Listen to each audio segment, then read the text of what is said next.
He's just not someone you trust with the family silver. Well, let's close this section with this. What are you doing in the future?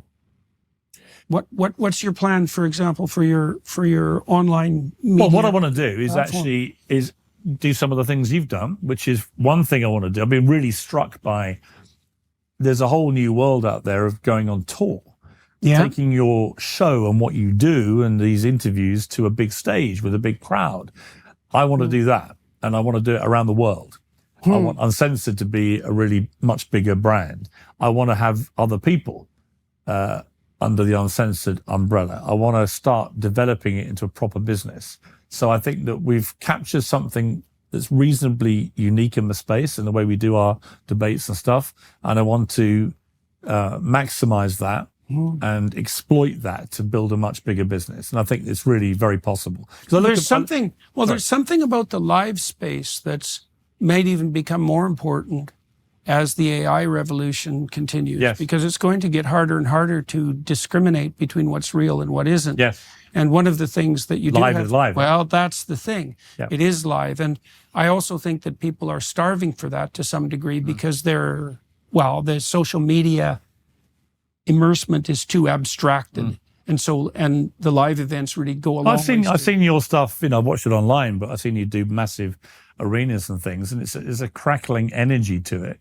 And it's obviously, it's lucrative from a business point of view, but it's also serving a real need from the public who actually do want to hear unfiltered, uncensored opinion and debates about things that they're kind of curious or feel too ill-informed about. And they want to hear smart people talk in a smart way. And whether it's, you doing it, or like I say, Ben Shapiro, people like this, there's no reason I can't do that from my own perspective. And to host big debates in front of a big audience, I think they'd be very popular. So I think that I want to do that sort of thing around the world. I'm doing another book. I have done a lot of crime documentaries, actually, which I quite enjoy doing, where I interview serial killers and psychopaths and things like that. That's another string to my bow that I've enjoyed doing for many years. But I think, generally speaking, I've hit on something that really suits me, which is uncensored. I would love to be known as somebody that really dragged the debate back to proper debate. Somebody who will have everybody on and let them all thrash it out and leave the viewer at home better informed and in a better position, hopefully, to make a more considered, informed view about what they think and not be afraid to express it. The number of young people who come up to me and say, I won my debating thing the other day and it was because of you. I just decided, no, I'm going to say what I think. I love that. I love that. I can understand that's what it should be. I was in my debating society at school. I love debating things. I've got a letter from Margaret Thatcher when I defeated a campaign for nuclear disarmament person debating against me. And I wrote to her to tell her, and she wrote me a congratulations letter. I've got that somewhere. And that was what I think a democracy is about, actually. And we've got to get back to that. And I think one of the reasons that comes up with young people, it's something I've seen a lot talking to people, say after my lectures or on the street for that matter, is that people die without meaning in their life because life is very difficult. And so then the question is, where do you find genuine meaning? And one of the things that I've come to understand is that there's genuine meaning in the truth because you don't know what's going to happen if you tell the truth. All sorts of weird things happen because you have to let go. If you're just going to say what you think, you have to let go. You can't plot the outcome. You have to assume that you're going to say what you think and something's going to happen. And whatever that is, well, it's the consequence of telling the truth. And so even if it doesn't look like it to you, it's the best thing. And by the way, Mother Teresa could be on Twitter if she was still alive, and she could tweet, I want an end to child poverty. And she would get trolled. Right. She would enrage people. Mother Teresa, if she said she wanted an end to child poverty. You're only saying that because of this. What about you? You once bought a ring, all that. It was the instinctive reaction of the mob.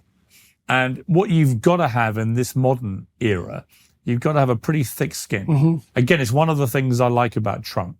Is he not only has the thinnest skin of any human being I've met, he also has the thickest.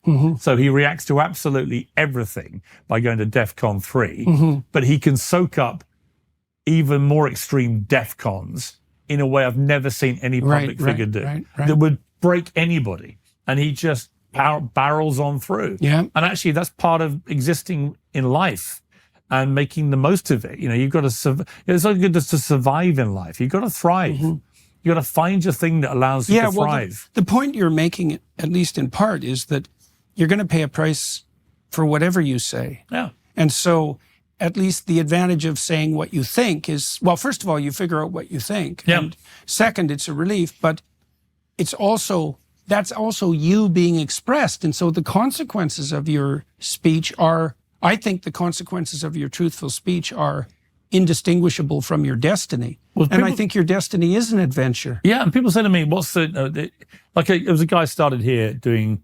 television for the first time. He's a journalist, print journalist. And he asked me for advice. I said, well, I got one bit of advice. Be authentic. Be you. Don't try and be me. Don't try and be somebody else. Don't try and be someone you've seen on TV. Be yourself.